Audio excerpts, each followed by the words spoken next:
एक बात बताएं, आप सबके साथ बैठा ना करो। बैठने उठने में भी ना स्टेटस बढ़ता या घटता है। बोलो हाँ या ना। कैसे? आप शराबियों के बीच में बैठ जाइए, आप भले शराब मत पियो, मैं आपको शराबियों के बीच में बैठा हुआ मिल जाऊं, भले मैं शराब नहीं पी रहा हूं पर मैं बैठा हुआ मिल जाऊं, तो थोड़ी देर के लिए आप क्या समझेंगे? अरे महाराज जी शराबियों के साथ बैठे हैं, लेते होंगे। कहां दिमाग जाएगा? सीधा लेते होंगे। मतलब मैं सिर्फ बैठने से शराबी हो गया कि नहीं? बोलो हाँ या ना। आपका बेटा शराबियों के संग यदि बैठता है, भले नहीं पीता, पर समाज की नजर में वो शराबी माना जाएगा। भाई इसके संबंध शराबियों के साथ हैं, उठना बैठना शराबियों के बीच में, पीता जरूर होगा, भले ना पीता हो। संगत से गुण आते हैं, संगत से गुण जाए। आप वैश्या के कोठे से निकल आए, आप भले उससे राखी बंधवाने गए थे किसी वैश्या से, लेकिन आप उसके घर से बाहर निकल आए और कोई आपको देख ले, फिर आप ये सिद्ध ना कर पाएंगे कि मैं राखी बंधाने गया था। जमाना निकलता हुआ देखेगी तो यही कहेगी गड़बड़ है। क्या प्रभाव पड़ रहा है? संगति का। आपको वैश्या के साथ किसी ने देखा नहीं, सिर्फ उसके घर से निकलते हुए देखा है, तो क्या प्रभाव पड़ा कि आप गलत हैं। और आप किसी मंदिर से निकल रहे हो और कोई देख ले, भले आप पूजा ना किए हो, भले आप कुछ ना किए हो, मंदिर से बाहर निकल रहे हैं, लोग कहेगा भाई बड़ा सज्जन है, कम से कम भगवान के द्वार पर तो आता है। आप यहां आए हैं सत्संग में, भले कथा ना सुने, पर कथा से बाहर जाएंगे, कोई आपको देखेगा तो कहेगा आप कथा सुन के आ रहे हैं, आप अच्छे हैं भाई, आप कथा सुन के आ रहे हैं। तो कुसंग में आपकी कीमत कम होती है, सत्संग से आपकी कीमत बढ़ती है। संगत से गुण आते हैं, संगत से गुण जाएं। बताओ जीवन में संगत का प्रभाव कितने % पड़ता है? मैया बताओ संगत का प्रभाव जीवन में कितने % पड़ता है? बेटा आप बताओ संगत का प्रभाव कितने % है? हाँ कितना? भैया बताओ, आप कुर्सी पे बैठे हो, कितना? आप बताओ मैया, आप बताओ मेरी मां, कितने % पड़ता संगति का प्रभाव? 5%? 5 और 0 लगा रही हो 50%। आप बताओ। जीवन को बनाना और बिगाड़ना दोनों संगति पर निर्भर करता है, इसलिए संगति का प्रभाव 50 नहीं 101% पड़ता है प्रभाव सत्संग का, कुसंग का। आप सत्संग से जुड़े हैं तो आप अच्छे अच्छे विचार आएंगे, आप कुसंग से जुड़ जाएंगे आपके विचार गंदे हो जाएंगे। संगति मायने रखती, इसलिए आप सबके साथ उठा बैठा ना करो।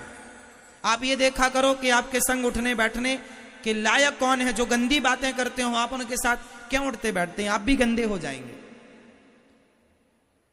क्यों बात करें आप उनसे जो गंदी बातें कर रहे हो, जो गलत राह पर हैं? अब चोरों की संगति आप करने लग जाएंगे तो आपको क्या ईमानदार कहा जाएगा? आपको भी अरे चोरों के साथ हैं, चोर हैं। संगति अच्छा। आपके बच्चों को देखा करो वो किसके साथ उठते बैठते हैं। इसलिए संगति बहुत प्रभाव छोड़ती है। संगति कैकेयी मां बिगड़ गई संगति से, दुर्योधन बिगड़ गया संगति से। को न कुसंगति पाई न साई, कुसंगति पाकर कौन नहीं बिगड़ा? एक का नाम बताओ। संगत बहुत बड़ी चीज है। सोनार के घर का कचरा भी बिकता है, आपके घर का कचरा बिकता है? बोलो हाँ। सोनार के घर का कचरा बिकता है लाखों रुपए में, बोलो हाँ या ना। जहां सोनार बैठ के ना सोने की कटाई करता है, आभूषण बनाता है, तो सोने का काटने में जो उसके रेसे गिर जाते हैं, कुछ कण गिर जाते हैं, जिसमें उसका जो कचरा होता है वह लाखों का बिकता है। जो बड़ा सोनार है, बड़ा कारोबार, उसका लाखों का। तो सोनार का कचरा भी लाखों का है और तुम्हारा कचरा फ्री में नहीं लेने को तैयार है कोई। तो संगति, कचरा भी सोनार के घर का है तो कचरा भी कीमती है। संगत से गुण आते हैं। संगति उस कचरे ने सोनार की तो लोग कचरा भी कीमती हो गया। तो संगति से गुण आया ना, संगति से गुण गया ना।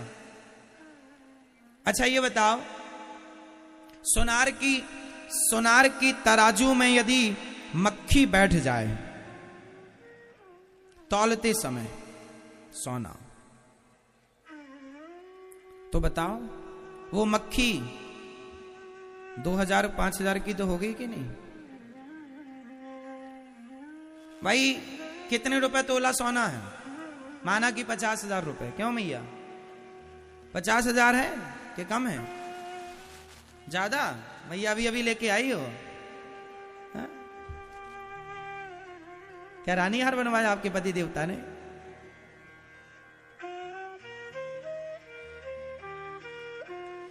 तो सोना माना कि 50,000 रुपए तोला है। यदि 1 ग्राम की मक्खी हुई, माना कि मक्खी अच्छे खाते पीते घर की हुई, 1 ग्राम की हुई, तो 1 ग्राम मक्खी 50,000 के हिसाब से कितने की हो गई?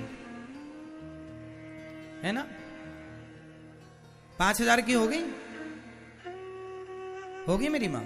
और यदि आधा ग्राम की मक्खी हुई तो 2500 की तो हुई। तो मक्खी यदि सोनार की तराजू में बैठ गई तो वह 2500 की हो गई, कीमत उसकी बढ़ गई। और वही मक्खी आलू टमाटर की दुकान में जाके तराजू में बैठी रहे, है उसकी कोई वैल्यू? सोनार की तराजू में मक्खी बैठ जाए तो उसकी कीमत होती है। और आलू टमाटर की दुकान में यदि मक्खी बैठी रहे तराजू में, कोई कीमत नहीं। तो संगति है, सोनार की संगति मक्खी कर ले तो उसकी कीमत। तो आप भी संगति करेंगे। इसलिए कहता हूं अपने बच्चों को कथा सुनाया करो, कहता हूं कि अपने बच्चों को संस्कार दिया करो, कहता हूं अपने बच्चों को अपने भारत के महापुरुषों का, स्वामी विवेकानंद जी का, गुरु गोविंद देव जी का, गुरु नानक देव जी का, मीराबाई का, नरसिंह मेहता का चरित्र सुनाया करो। महापुरुषों की बातें सुनाया करो, महापुरुषों की वाणियां सुनाया करो। संस्कार बनेंगे मेरी मां। यदि कुसंग में पड़ गए सिर्फ जाएगा, आएगा कुछ नहीं। संगत से गुण आते हैं, संगत से गुण जाएं।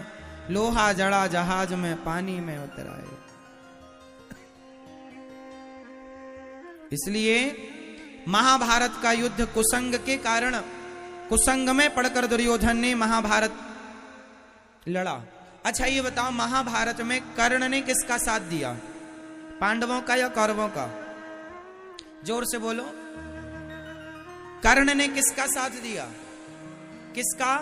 कौरवों का। दुर्योधन का साथ दिया कर्ण ने। जबकि कर्ण किसके पुत्र हैं?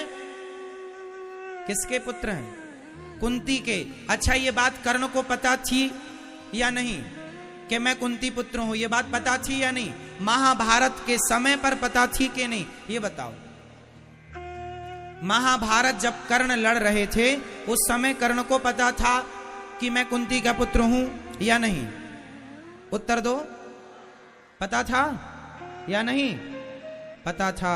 भगवान ने महाभारत युद्ध के पहले कर्ण को बता दिया था कि तुम पांडव पुत्र हो, तुम कुंती पुत्र हो, तुम पांडवों के बड़े भाई हो। बता दिया था। भगवान ने कहा था कि तुम पांडवों के पक्ष से युद्ध करो, पर उस कर्ण ने कहा मैं पांडवों की ओर से युद्ध नहीं करूं। अच्छा एक प्रश्न है, उत्तर दो। कर्ण ने कौरवों के पक्ष से युद्ध करके सही किया कि गलत किया? उत्तर दो। कर्ण ने कौरवों के पक्ष से दुर्योधन का साथ देकर कर्ण ने सही किया या गलत किया? आप उत्तर दो। सही किया? आप बताओ। सही किया? आप बताओ। कर्ण ने सही किया दुर्योधन का साथ देकर या गलत किया? सही किया? आप बताओ। आप बताओ। सही किया? आप बताओ। आप बताओ। सही किया या गलत किया? आप बताओ। पीछे वाली मैया, मैया ओ जाने वाली मैया, बताए जाओ मेरी मां। कर्ण ने सही किया कि गलत किया कौरवों का साथ देकर? बताओ मैया भैया पीछे वाले बताओ, कर्ण ने सही किया या गलत किया? हाँ, लगभग अधिक लोग कह रहे हैं कर्ण ने सही किया।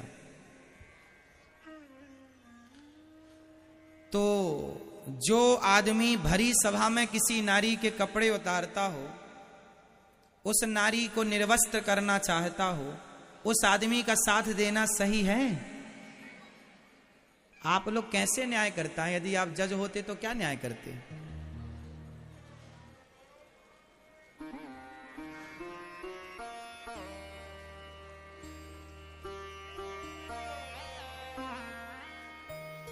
आपका न्याय गलत है।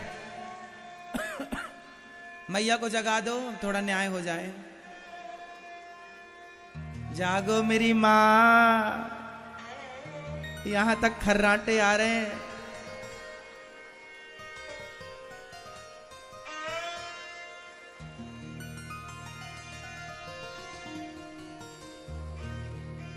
देखो आप किस हिसाब से कह रहे हैं, मैं आपकी भावनाओं को समझ रहा हूं। आप ये कहना चाह रहे हैं कि कर्ण ने अपनी दोस्ती निभाई है, कर्ण ने अपनी मित्रता निभाई है। आप इस हिसाब से कह रहे हैं कि कर्ण सही है दुर्योधन का साथ देकर। परंतु आपको यहां भी एक विचार करना चाहिए। अच्छा बताओ, दोस्ती का मतलब क्या होता है? मेरा दोस्त गलत कर रहा हो और मैं उसके गलत में साथ दूं, क्या ये दोस्ती है? या मेरा दोस्त गलत जा रहा है तो मैं उसका हाथ पकड़ के वापस ले आऊं, मेरे मित्र तू मेरा दोस्त है, मैं तेरे साथ गलत नहीं होने दूंगा, तू गलत मत कर, मैं तेरे सही में साथ हूं, मैं तेरे गलत का साथी नहीं हूं। तो जब भरी सभा में द्रौपदी की साड़ी खिंच रही थी तो कर्ण जैसे दोस्तों को यह नहीं कहना चाहिए था मित्र ये गलत है। चलो तुमने पांडवों को जीत लिया है, चलो माना कि तुम्हारी दासी बन गई है द्रौपदी, तो दासी बन गई है तो दासी का मतलब ये तो नहीं कि तुम उसको कपड़े उतार के नंगा कर दो समाज में। क्या ये बात दुर्योधन को नहीं कर्ण को नहीं कहनी चाहिए थी? बोलो हाँ या ना। क्या अपने मित्र को गलत रास्ते से आपको नहीं रोकना चाहिए? क्या उसे सही मार्गदर्शन आपको नहीं देना चाहिए? सिर्फ आप उसके मित्र हैं इसलिए क्योंकि उसने आपको वंग देश का राजा बना दिया, आपके दोस्त ने आपको कहीं का राजा बना दिया, तो आप उसके एहसान तले दब गए। माना कि दब गए, आप उसका साथ दें, माना कि पर फिर भी गलत करेगा तो आप क्या उसका साथ इसलिए देंगे कि इसने हमें राजा बनाया था? अरे तो समाधान तो यह था कि भाई साहब अपना राज्य ले ले, मैं तेरे गलत में साथ नहीं दूंगा, तू मुझे राजा बनाकर और गलत करेगा और ये उम्मीद करेगा कि मैं गलत का साथ दूं। ये कैसा न्याय है? ये कैसी दोस्ती है? यदि इसका नाम दोस्ती है तो फिर आज दोस्त गलत करे तो दोस्त साथ दे, तो वो सही कैसे हो सकता है? किस हिसाब से सही हो सकता है? भरी सभा में कर्ण ने कहा था कि द्रौपदी तेरे 5 पति हैं, छठा मुझे बना ले, जैसे 5 वैसे ही 6। क्या ये बात कर्ण जैसे महापुरुषों के मुंह से शोभा देती है? बोलो, शोभा देती है साहब? आप कह रहे हैं कर्ण ने सही किया, मतलब आप ये कह रहे हैं कि जो भरी सभा में एक नारी के कपड़े उतारता है उसका साथ देना सही है।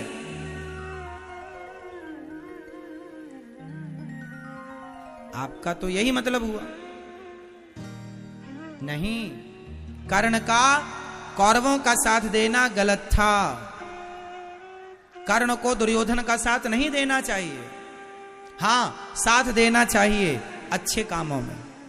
छोटी मोटी गलती, छोटी मोटी बुराई चलती है साहब, छोटा मोटा चलता है, पर भरी सभा में आप एक नारी का अपमान कर रहे हैं, उसके कपड़े उतार रहे हैं और फिर आप साथ दें उसका, ये सही कैसे हो सकता?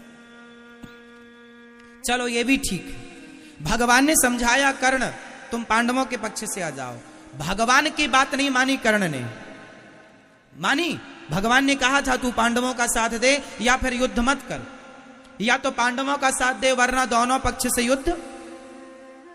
सरेंडर कर दो अपने आप को, दूर चले जाओ, किसी के पक्ष से युद्ध ना कर। नहीं, मैं करूंगा क्योंकि मैं धनुर्वीर हूं ना, मैं दिखाऊंगा कि मैं कितना बड़ा धनुर्धर हूं, अर्जुन को मारूंगा। हे कुंती माता, आई बेटा मुझे मेरे बेटों की भिक्षा दे दे। हाँ मां, तेरे 5 बेटे रहेंगे जिंदा, क्योंकि कर्ण की इच्छा थी, इतना ईर्ष्या थी अर्जुन से कि वो अर्जुन को मार करके अपने आप को सर्वश्रेष्ठ योद्धा बनाना चाहते थे। मतलब सर्वश्रेष्ठ नाम मेरा हो, इस चाहत में ना वो भगवान की बात मान रहा है, ना वो धर्म की बात मान रहा है, ना वो गलत काम करने से अपने आप को और अपने मित्र को रोक रहा है। ये कैसी परिभाषा है भाई साहब मित्रता की? ये परिभाषा है। इसलिए कर्ण को भगवान की बात माननी चाहिए थी या नहीं? बोलो हाँ। विदुर जी, महाभारत के युद्ध में बताओ विदुर जी ने किसके पक्ष से युद्ध किया?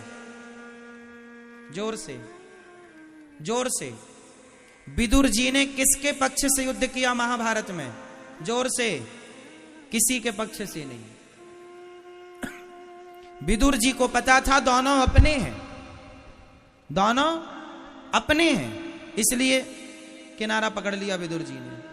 कर्ण को भी यही करना चाहिए था, दोनों पक्ष से। इसलिए जब पितामह भीष्म सेनापति बने ना, तो भीष्म पितामह ने कहा था जब तक मैं सेनापति हूं कर्ण युद्ध नहीं करेगा। आपको पता है 10 दिन तक कर्ण युद्ध से वंचित रहा। जैसे ही भीष्म पितामह को बाणों की सैया पर लेटे, उसके बाद गुरु द्रोणाचार्य जी को सेनापति नियुक्त किया दुर्योधन ने, तब फिर कर्ण को साथ में लिया दुर्योधन के दबाव पर। और जब गुरु जी गए तो कर्ण को सेनापति नियुक्त किया गया। मतलब कर्ण अच्छे आदमी हैं, कर्ण दानवीरों में श्रेष्ठ दानवीर हैं। कर्ण जैसा दानी न भूतो न भविष्यति, कर्ण जैसा दानी कोई नहीं है। पर कर्ण जी से जो गलतियां हुई हैं वो गलतियां आपसे ना हो। गलतियां क्या हो गई? एक बात बताएं, कर्ण की ये कथा ये शिक्षा देती है कि जीवन में कभी किसी के एहसान तले दबना मत। जीवन में कभी किसी के एहसान तले दबना मत, क्योंकि आज के लोग दुनिया में आपको एहसान तले दबाकर आपसे गलत काम कराते हैं, दुर्योधन की तरह। पहले तो एहसान तले दबाते हैं, राजा बना देते हैं आपको अंग देश का, ये ले लो, लाखों ले लो, करोड़ों ले लो, फिर मेरे लिए तुम गलत काम करो। क्योंकि अब आप तो ले चुके हैं, तो जैसा कहेगा करना पड़ेगा। पर ये गलत है। इसलिए कहता हूं, मेहनत का कमाओ, मेहनत का खाओ। धन्ना सेठ बनने की चाहत में किसी के एहसानों तले दब मत जाना, नहीं कल को वो जैसा कहेगा नाचना पड़ेगा आपको।